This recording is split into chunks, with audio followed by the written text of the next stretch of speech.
Hujambo na karibu tena mtazamaji wa The World News katika kipindi hiki cha ulimwengu wa siasa. Mimi ni Adam Hussein. Marekani imeifanyia shambulizi kali Venezuela.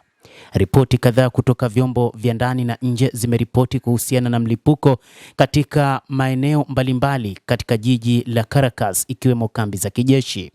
Mashuhuda wanasema kwamba uwanja wa ndege wa kijeshi wa La Colota ulioko katikati ya jiji pamoja na kambi kuu ya kijeshi ya Fuente Tiuna uliguswa na mlipuko huo unaoelezwa ni mashambulizi makubwa yaliyotokana na mashambulizi kutoka katika majeshi ya Marekani. Na video zinazozagaa katika mitandao mbalimbali ya kijamii zinaonyesha milipuko katika maeneo yote mawili. Sehemu kadhaa za jirani sasa hazina umeme na ripoti zilizo rasmi zinasema ndege zimeonekana zikiruka juu ya jiji. Tukio hilo linafanyika wakati ambapo mvutano kati ya Marekani na Venezuela uko katika kiwango cha juu, huku Washington ikiendelea na mashambulizi dhidi ya boti za haraka katika bahari ya Caribbean ambazo inadai zinabeba dawa za kulevya.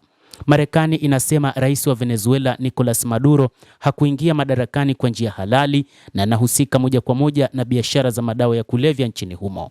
Serikali ya Venezuela inasema hatua za hivi karibuni za Marekani, ikiwa ni pamoja na kukamata meli za mafuta, ni jaribio la kumfanya rais Nicolas Maduro aondolewe madarakani na kudhibiti rasilimali za mafuta za nchi hiyo.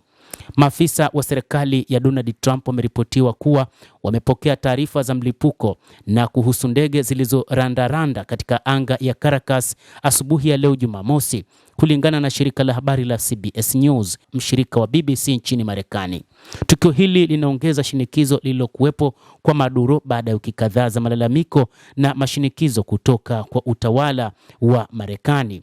Viongozi wa Marekani wameripotiwa kuwa Rais Donald Trump ameagiza jeshi la nchi hiyo kufanya mashambulizi kwenye maeneo ya kijeshi nchini Venezuela, ikiwemo baadhi ya vituo vya kijeshi huko Caracas. CBS inaripoti kuwa ofisi ya Pentagon ilirejelea maelezo yote kwa ikulu ya Marekani. Hatua hii inafuata wiki kadhaa za mashinikizo na malalamiko ya utawala wa Trump dhidi ya Maduro, akidai kuwa rais huyo ni muuzaji wa madawa ya kulevya na anataka kuiharibu Marekani. Hata hivyo, kwa upande wa Venezuela imetangaza hali ya dharura katika taifa zima.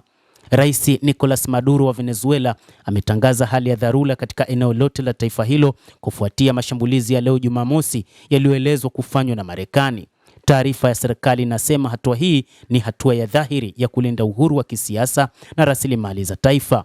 Rais Nicolas Maduro ameliagiza jeshi la taifa hilo kutekeleza mipango yote ya kiulinzi kwa wakati unaofaa na katika hali zinazofaa, huku akihimiza vyombo vyote vya kijamii na kisiasa kushiriki katika kuhamasisha wananchi kushiriki na kudai mashambulizi hayo ni ya kikoloni na kutaka kuteka rasilimali za taifa hilo. Taarifa hiyo pia inasema kwamba mashambulizi ya Marekani yamelenga kubeba rasilimali za kimkakati, hasa mafuta na madini, na kuharibu uhuru wa kisiasa wa Venezuela. Hali hii ya dharura inapanua mashinikizo ya kisiasa na kiusalama yanayokabili nchi hiyo na inaweza kuathiri maisha ya raia na uchumi wa ndani. Mtazamaji wa The World News, hayo ndio tuliokuwa nayo. Nawe bila shaka una nafasi ya kulike, una nafasi ya kucomment, kadhalika na kusubscribe. Ikiwa bado hujafanya hivyo, utaweza kufahamu mengi yanayojiri katika ulimwengu. Ni kujuze tu ya kwamba tutakufahamisha ni nini ambacho kitaendelea baada ya mashambulizi yaliyofanywa na Marekani katika taifa hilo la Venezuela. Naitwa Adam Hussein.